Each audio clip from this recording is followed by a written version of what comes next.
Hello, my name is Jamie, and today I am doing a book review on Pirate's Promise by Clyde Robert Bulla.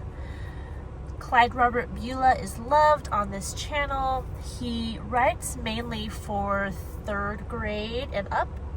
So this book is no exception. The reading level is right around 3rd grade. But I'm an adult and I really enjoyed this book, so I recommend Clyde Robert Bulla to young readers because his books are very fun and interesting, and he does a good job writing stories. And they're based in history, and you get a lot of information about what was going on during the time of whatever book you happen to be reading. I'm going to put this review in my Clyde Robert Bulla album. I do feature certain authors on this channel. Right now I am going through all of Clyde Robert Bulla's books, and we'll see what author I go to next. But without further ado, this story, as the title says, is about pirates. Actually, it does have pirates in the story, but the story is mainly about this boy right here. His name is Tom. Don't judge this book by the cover. When I ordered it, I saw the art on the cover and I was like, but the illustrations inside the book are actually much better, and the story is really good. So let me tell you the story first.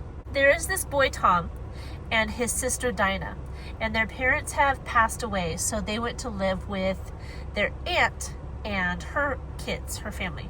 Well, his aunt has this husband who's not the greatest man in the world, and he's always away at sea for work. Well, one day he comes home and finds 2 extra kids in his house, Tom and his sister Dinah, and he doesn't want them there. So Tom's aunt says, hey, I could actually use a girl around the house to help me with chores and stuff, but I don't really need a boy. So his uncle John, that's his name, tells Tom that he will find him a place to work, right? He goes with Uncle John to, I believe, London. I'm not certain. But they go to the city. Come to find out, the place that Uncle John found for Tom was to be sold as a slave, pretty much. He was bonded, which means someone buys Tom's bond, and the person who buys his bond gets to have him work for them for 7 years. After the 7 years, he's to go free, but in Tom's mind, I believe he's only like 12 years old. He's thinking 7 years is a very long time, and it is. It's the rest of his childhood. So he is very upset, and that is how the story kicks off. He wants to get away from these people who are taking him across the ocean to sell him to some strange person. He wants to get back to his sister Dinah. As the title of this book hints, there are pirates. There are going to be pirates. The first ship that Tom finds himself on is not a pirate ship, but pirates do come into play in this story.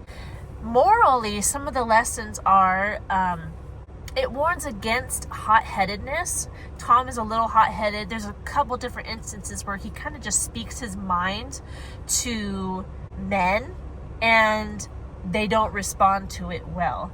And the people around him are like, you shouldn't say stuff like that. You need to watch how you speak. You need to watch what you say, and, maybe don't play your cards so out for everybody to see. Hold them to your chest. You don't have to tell the world what your intentions are.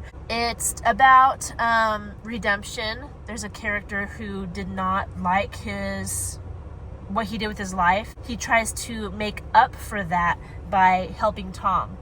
There is remorse shown, and the persistence of Tom to get back to his sister and to bring his sister to a better life. So it's a good book, and I really enjoyed it. I often enjoy Clyde Robert Bulla's books, and he he writes within the context of many different cultures. Like there was this one book about Indians. There was this one book about like King Arthur time. We got pirates. There was one about like the Old West. Just, he's got a lot of really good stories, and it's a learning opportunity for the reader, and a look into these time frames that we get to glimpse when we read these historical dramas, these historical novels. So highly recommend. It's not very long. It's only 87 pages long, and it's a 3rd grade reading level, so the words aren't like tiny. It doesn't take long to read the story. He knows how to tell a good story in few words. I always marvel about that in his books. There are some authors that use so many words to say something, and he does such a good job getting the feeling across and getting the story across using simple language geared towards 3rd graders. He's definitely an author to look into. If you're not convinced by my other reviews, the many reviews that I've put out concerning Clyde Robert Bulla, I want to show you some of the pictures, because the illustrations in this book are really good. It was published in 1958. Here's the first illustration. Who illustrated this book? Oh, Peter Burchard. I don't know who did the cover art. It's not the same as the actual illustrations within the book. The illustrations in the book are really good. I was surprised when I opened it up and actually started reading how good the pictures were. And they add to the story. When you turn the page and you have a beautiful illustration to look at, it draws you in more to what's going on than if the illustrations were not that good. Any illustration adds to the story, but when they're exceptional, it makes the book that much better. I'm trying to find some more good ones for you. I mean, they're all good, but this is a cool one. The Ship on the Seas. And a better look at Tom himself. That's more what he's supposed to look like. He actually looks older in that picture than in this picture, I think. So, there you have it. Clyde Robert Bulla, Pirate's Promise. Highly recommend. I think you'll enjoy it. I think your kids will enjoy it. If you have a question about this book, go ahead and leave it down in the comment section, and I will do my best to answer that for you. If you want to see more content like this video, subscribe to this channel, and I'll look forward to talking to you in our next video. Goodbye.